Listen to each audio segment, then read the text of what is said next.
জলপাইগুড়ির তিস্তা সেতুতে রাতে ছিল দুর্ঘটনায় মৃত দুইজন। সকালে তিস্তার জলে উদ্ধার আরও একজন। জানা যাচ্ছে পিকআপ ভ্যানের ধাক্কায় বাইকে থাকা তৃতীয় ব্যক্তি সেতু থেকে নিচে ছিটকে পড়ে গিয়েছিল। গতকাল রাতের অন্ধকারে কেউ বুঝতে পারেনি, ভেবেছিল বাইকে দুজনেই ছিল, আর দুজনের মৃত্যু হয়েছে। শনিবার সকালে স্থানীয়রা তিস্তার জলে আরও এক মৃতদেহ ভাসতে দেখেন। শুক্রবার রাতে জলপাইগুড়ির তিস্তা সেতুর উপর ভয়াবহ দুর্ঘটনা হয়। বাইক ও পিকআপ ভ্যানের সংঘর্ষে ঘটনাস্থলে মৃত্যু হয় দুই বাইক আরোহীর। পরবর্তীতে পরিবার সূত্রে জানা যায় নিখোঁজ ছিল আরও এক বাইক আরোহী।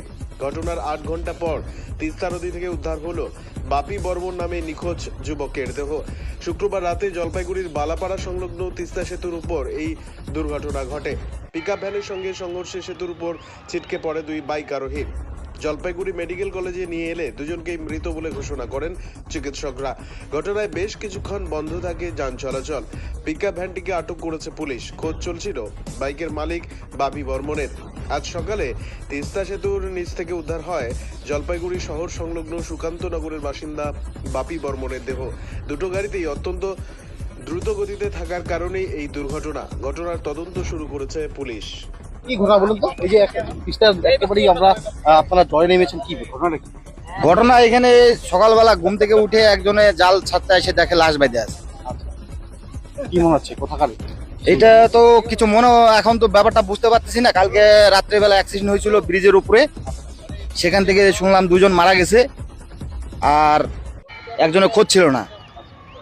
এখন সকালবেলা দেখি এখন এই বডি সেই বডি কিনা। তিস্তায় যা জল, তাদের কি মনে হচ্ছে বাইরে থেকে কি আসতে পারে? না না না না, বাইরে থেকে কখনোই এখানে আসতে পারে না এইভাবে লাশ। আর জল তো নাই। জল তো নাই, একদম শুকনা। তাহলে কি মনে মানে কি অনুমান করছেন তাহলে? আমরা অনুমান করছি এখন এই বোধহয় ওই কালকে যে রাত্রেবেলা বাইক অ্যাক্সিডেন্ট হয়েছে, সেই গাড়ি বোধহয় ব্রিজের জোরে ধাক্কা মেরে নিচে পড়ে গেছে। গতকাল তো দুজন মারা গেছে। হ্যাঁ, গতকাল দুজন মারা গেছে আর একজনের খবরই ছিল না। আচ্ছা, শুনলাম যার বাইক এই সেই হতে পারে। কোথায় বাড়ি কিছু জানা গেছে কি? এখনো তো অবধি জানতে পারি নাই। আচ্ছা, যার বাইক তার বাড়ি কোথায় ছিল? শুনলাম সেনপাড়া সুকান্তনগর কলোনির ওই সাইডে। পুলিশ এসছে ঘটনাস্থলে? হ্যাঁ, পুলিশ এসছে। যার যে বেশি আসছে কি হয়? আমার বাড়ির পাশে দাদা হয় আমাদের। হ্যাঁ, কি হয়েছিল বলুন? আমরা তো সঠিকটা জানি না। আমি ভোরবেলা খবর পাইছি। হ্যাঁ, কি খবর পেয়েছিলেন? খবর পাইছি, পাওয়া যাচ্ছে না, আচ্ছা, ফোন সুইচ অফ। এদিক ওদিক খোঁজা হয়েছিল, পাওয়া যায়নি। আর এখন পাড়ার থেকে খবর পাইলাম যে একজনকে পাওয়া গেছে। আসলাম এখন আমরা সবাই, এসে দেখি দেখলাম এটা আমাদের বাড়ির পাশে দাদা বাপ্পা বর্মন। কি করে অনলাইনে অনলাইনে কাজ করতো আগে। হ্যাঁ, বিয়ে করছে, একটা ছোট বাচ্চা আছে, একটা মেয়ে। সবাই আমার ধারণা করছে যে গতকাল একটা অ্যাক্সিডেন্ট হয়েছিল। হ্যাঁ, দুজন মারা গেছে। ওদের মধ্যে ইনিও ছিল, তিনজনই এরা।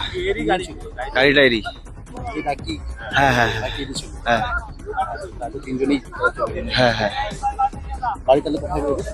আমাদের দক্ষিণ সুকান্তনগর জলভবন অফিসটা ওর উল্টা পাশে। আমার নাম ঋত্বিক ঝা। खुश खबर खुश खबर खुश खबर। भारत भूटान सीमांत शहर आपके जयगांव में खुल चुका है कर्नाटका मैसूर का प्रसिद्ध आदिवासी हक्की पिक्की हर्बल हेयर ऑयल का आउटलेट। आप किसी भी प्रकार के बालों की समस्या हो, बाल झड़ना, बाल ना बढ़ना, बालों की लंबाई इत्यादि संबंधी समस्याओं को लेकर आप शीघ्र ही संपर्क करें। हमारा पता है आदिवासी हक्की पक्की हर्बल हेयर ऑयल सेंटर, अनमोल होटल बिल्डिंग, जयसवाल मेडिकल का ग्राउंड फ्लोर, अग्रेशन रोड यानी लिंक रोड, भूटान गेट के नजदीक, जयगांव। हमें संपर्क करें 7892675160 9950137740। धन्यवाद।